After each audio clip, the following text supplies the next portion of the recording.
What is going on YouTube? STIPE here today, and as you can see behind me, I have a Hellcat Red Eye. It is wrapped in matte black. I'm going to be actually talking about today what the value of these things and how it's actually increased a lot, and a bit of why, and how it's actually probably going to be a very desirable vehicle in the next upcoming years. Well, please stay tuned. If you aren't subscribed to the channel, please subscribe, and let's get right into it. I just wanted to show you what a matte black wide body Challenger would look like. Obviously this one is wrapped and it looks pretty awesome. I've actually kind of grown away from matte black just because, you know, it's kind of, everyone started to do it at one point, but this thing looks pretty well and it's kind of tasteful. It's not crazy and out of place. But yeah, just so you can get an idea of kind of what it looks like here. I'll try and walk around back here.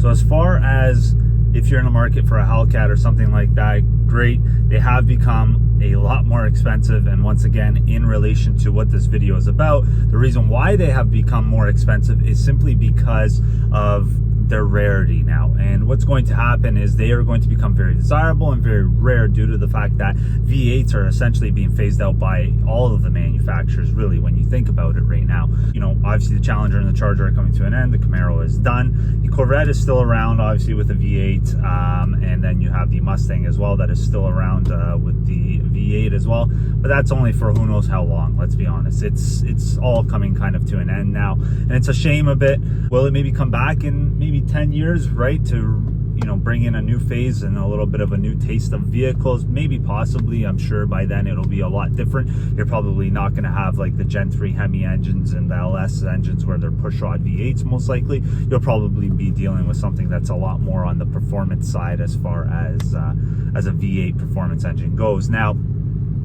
in relation to why these will go up in value so much is just simply because of the diehard enthusiasts, and for the people who, you know, for years, especially, you know, Hellcats and Challengers and Chargers in general have gained a huge amount of popularity since they really released the Hellcat and went to this body style of Challenger and Charger. Has really raised the popularity for Dodge, and even if you talk to old school Chevy guys and old school Ford guys, they really have a lot of respect for what Dodge did, you know, back basically from 2015 until about now. And now that obviously it's changing and everything's being kind of phased out, it kind of sucks because we are coming to an end, unfortunately. If you do own one of these cars, it's maybe a good thing for you if you did buy it originally for a value thing, because at one point, you know, a lot of people in 2015, 2016 were really buying these cars because they were banking on it to jump up in value. Well, I know by the time 2018, 2019 rolled around, most people were like, what the hell, these cars are losing value. And it's true, they were actually quite affordable and pretty cheap for what you were getting performance wise. So what happened essentially is the value then dropped on them. People were getting into the market for them because they were affordable. They were affordable used, they were affordable new, and then the pandemic happened, and it kind of slowed everything down simply because now dealers, you know, had a period there where they didn't order a lot of these cars anymore. Their popularity obviously started to fade because at that point you're looking at about 5 years of production, and even whether or not the pandemic and all that happens, you kind of have this thing where it is kind of fading away, the popularity of it.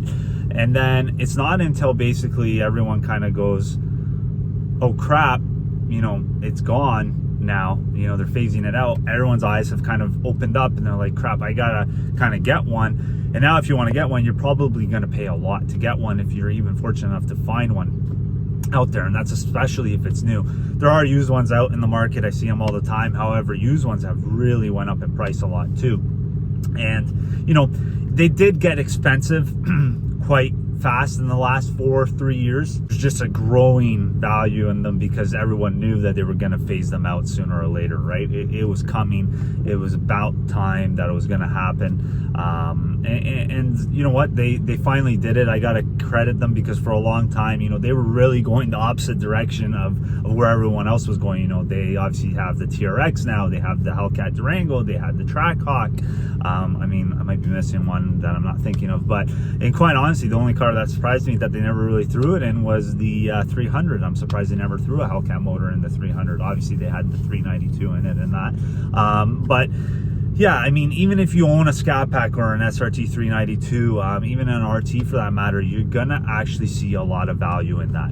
If you have a V8, even Camaro or Mustang, as they phase these cars out and everything, there will be a growing popularity in them at one point, and they will increase. And it's already starting with a lot of this product now, right? And not to mention everything has gone up in general, which is also helping kind of those numbers even feel a little more escalated as far as that goes.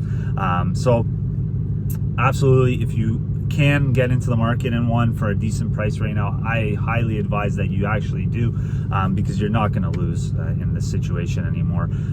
Where they are priced right now is probably where they're going to stay for a while, and their value is probably going to hold for quite some time. I mean, it's no difference than, you know, the Viper being phased out, especially if you have a Hellcat model, because there is going to be a bit more of a rarity. And I know there's a lot more Hellcats out there probably than Vipers.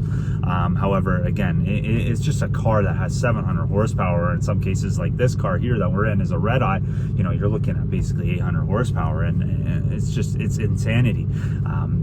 There's hardly any cars that you can buy with that much power, and then on top of that, to be in the price point that it is in right here is just it's incredible. So sad to see it go. Obviously they're going to move on to some other things, different products for sure. We'll see where Dodge decides to go and other manufacturers as far as that goes. But yes, if you are in the market for one right now, I highly advise, you know, even seeking to look. If you're looking at cars in this price point, it's definitely not a bad idea. Instead of maybe buying, you know, $100,000 Land Rover or something like that, that's going to take a hard depreciation and you know, and hurt your pocket. So if you are looking for a toy, and you know, you don't want to lose a crazy amount of money, if you have had an opportunity to drive in one of these cars, even a 392, just to kind of get a feel of what it could be like, it's pretty insane.